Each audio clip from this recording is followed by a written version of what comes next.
Hello friends, आज start करेंगे exercise 1.3 का 6 नंबर का सम स्टैटिस्टिक्स का। उससे पहले जो ये वीडियो को देख रहे हैं, जिसको ये वीडियो पसंद आए वो ये चैनल को सब्सक्राइब करें, लाइक करें, शेयर करें, कमेंट करें और वीडियो के नीचे जो बेल आइकॉन दिया है उसको आप क्लिक कर दें ताकि जल्द से जल्द और भी वीडियो आपके पास मैं पहुंचा सकूं। स्टार्ट करते हैं sum number 6। Find Paasche's and Fisher's index number for the year 2015। हमें कह दिया है कि पासेस और फिशर इंडेक्स नंबर फाइंड करना है 2015 का। तो 2015 हमारे लिए current year with the base year 2014 और बेस ईयर लिख के दे ही दिया है using the data given below. Year 2014 price is given A B C D E 5 commodities are there. 2014 की प्राइस और 2014 का टोटल एक्सपेंडिचर दिया है। वैसे ही 2015 की प्राइस और 2015 का टोटल एक्सपेंडिचर। 2014 की प्राइस को हम लोग लेंगे P0 और 2015 की प्राइस को हम लोग लेंगे P1। पासेस और फिशर इंडेक्स फाइंड करना हो तो हमारे पास होना चाहिए P0, P1, Q0, Q1। तो P0 और P1 तो दे दिया है, लेकिन हमें Q0 Q1 नहीं दिया, उसके बदले दिया है टोटल एक्सपेंडिचर। अब टोटल एक्सपेंडिचर हम लोग कैसे फाइंड करते हैं? टोटल खर्चा कैसे होगा कि हमारे पास जितनी क्वांटिटी होती है और जितनी प्राइस होती है वो दोनों को हम लोग मल्टीप्लाई करते हैं, दैट इज़ टोटल एक्सपेंडिचर हमें मिलता है। तो normally total expenditure is equal to P into Q होता है। तो अगर मुझे Q दे दिया है और P फाइंड करना है तो क्या होगा? मल्टीप्लाई है। अगर मेरे पास Q है तो P कैसे मिलेगा? ये Q जो मल्टीप्लाई है इस साइड आएगा तो divide, that is P is equal to total expenditure upon Q। और अगर मुझे Q फाइंड करना है तो ये P टोटल एक्सपेंडिचर के नीचे ऐसे, total expenditure is equal to P into Q। तो अगर मुझे Q फाइंड करना है तो ये P को नीचे लेके आ जाने का, that is total expenditure upon P is equal to Q। और अगर P फाइंड करना है तो ये Q को नीचे लेके आ जाएंगे, that is total expenditure upon Q। Clear? यानी ये P0 पर से हमें Q0 कैसे मिलेगा? तो 2014 की प्राइस दे दिया, दैट इज P0 दे दिया है। तो उसकी मदद से Q0 कैसे मिलेगा? Total expenditure upon P0। और 2015 की प्राइस दी है तो उसकी मदद से हमें, that is P1 is given, तो उसकी मदद से हमें Q1 मिलेगा टोटल एक्सपेंडिचर अपॉन P1। तो यहाँ पे मैंने फॉर्मूला लिख डाली है के P0 एंड P1। और P0 की मदद से Q0 कैसे मिलेगा? Total expenditure upon P0। And P1 की मदद से Q1 total expenditure upon P1। अगर Q0 और Q1 दे दिया होता और P0 P1 फाइंड करना होता तो P0 P1 कैसे मिलता है? टोटल एक्सपेंडिचर अपॉन Q0 और टोटल एक्सपेंडिचर अपॉन Q1। तो ये यहाँ पे हमें अगर Q1 फाइंड करना तो यहाँ पे मैंने Q0 लिखा है।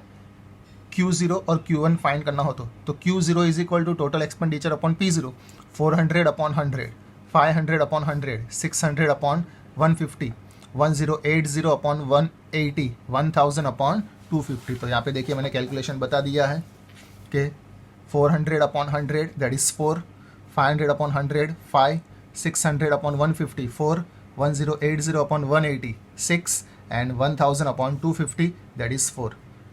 सिमिलरली वैसे ही P1 की मदद से Q1 मिलेगा तो Q1 is equal to total expenditure upon P1, 720 upon 120 6, 600 upon 120 5, 800 upon 160 5, 1000 upon 200 5 and 1200 upon 300 that is 4।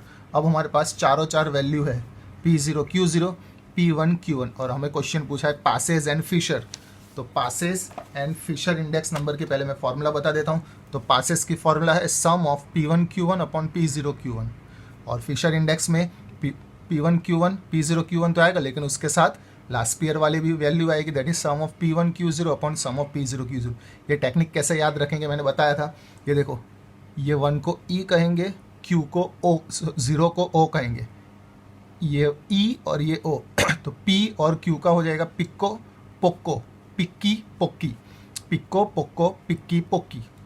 इस तरीके से पहली टेक्निक। और दूसरी, सबसे पहले बेस ईयर क्वांटिटी और उसके बाद करंट ईयर क्वांटिटी। क्लियर? तो ये टेक्निक से हम लोग याद रख सकते हैं। इसका मतलब ये है कि हमें ये 4 कॉलम हमें तैयार करने।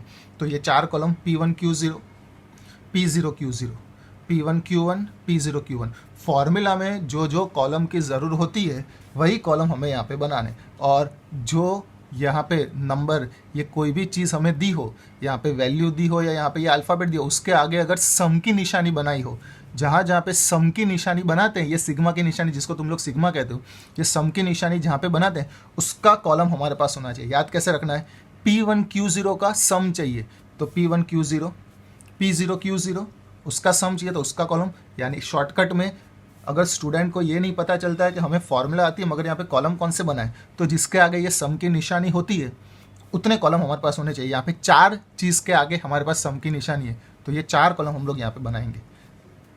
तो स्टार्ट करते हैं। सबसे पहले P1Q0, ये रहा P1, ये रहा Q0। 4 × 120, 5 × 120, 4 × 160, 6 × 200, 4 × 300। P1Q0 का टोटल 4120। P0Q0 second, P0Q0 100 × 4, 100 × 5, 150 × 4, 180 × 6, 250 × 4। तो P0Q0 का टोटल 3580। P1Q1 P1Q1 120 × 6, 120 × 5, 160 × 5, 200 × 5, 300 × 4। तो P1Q1 का टोटल 4320। एंड लास्ट P0Q1 ये रहा 100 × 6, 100 × 5, 150 × 5, 180 × 5 एंड 250 × 4। तो P0Q1 का टोटल 3750। ये चारों चार के टोटल मिल। अब पासेज इंडेक्स नंबर फाइंड करेंगे सबसे पहले। तो पासेज इंडेक्स नंबर की formula IP = sum of P1Q1 upon P0Q1 × 100। तो P1Q1 का टोटल 4320, ये रहा P1Q1 का टोटल, अपॉन P0Q1 3750। ये दोनों को डिवाइड करेंगे इंटू 100, दैट इज 115.2। तो पासेज इंडेक्स नंबर मिलेगा। वैसे ही Fisher's index number sum of P1Q0 P0Q0 into sum of P1Q1 upon sum of P0Q1 in the square root में इंटू 100।